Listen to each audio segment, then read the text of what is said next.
This is a beautiful day.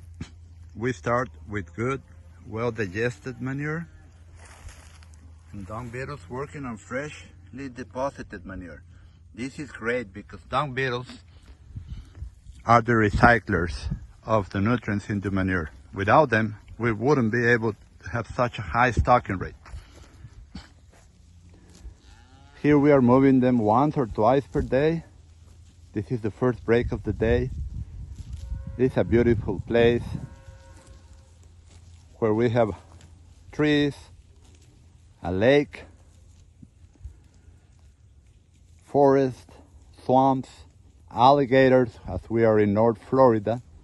We have lots of those alligators here.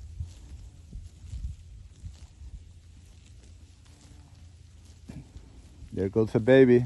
He was born last week.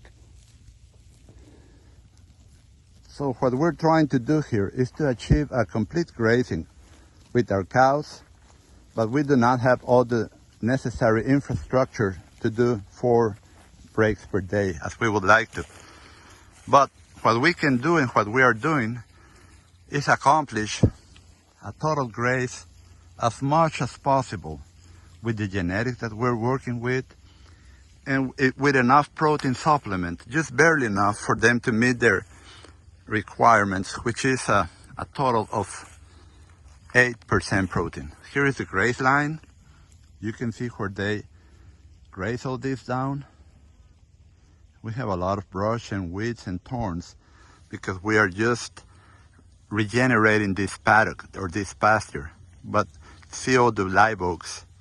That creates a haven for wildlife. We have deer, we have jaguarundi, we have turkeys, birds, quail,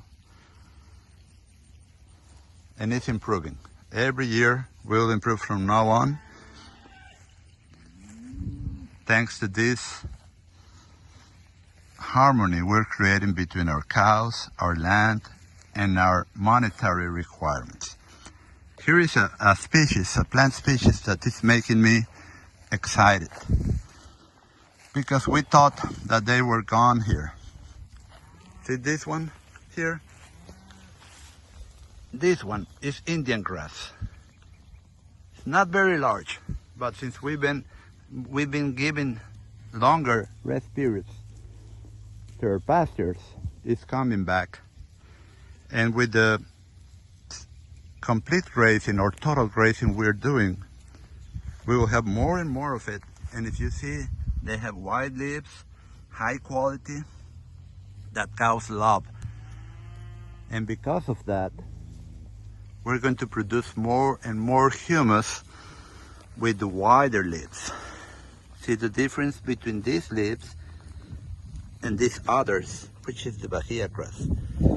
So with the wider leaves, our plants can capture much more sunlight and create energy through photosynthesis to where they return more sugary root exudates and eventually fatty root exudates to the soil, where microbes and microorganisms will consume it and themselves be digested eventually by other microorganisms.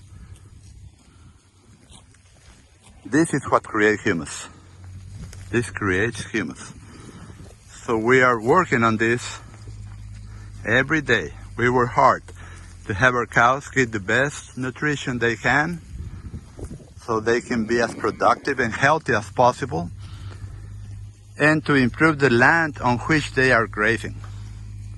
If we do not improve the land on which they are grazing, we are not truly regenerating the land.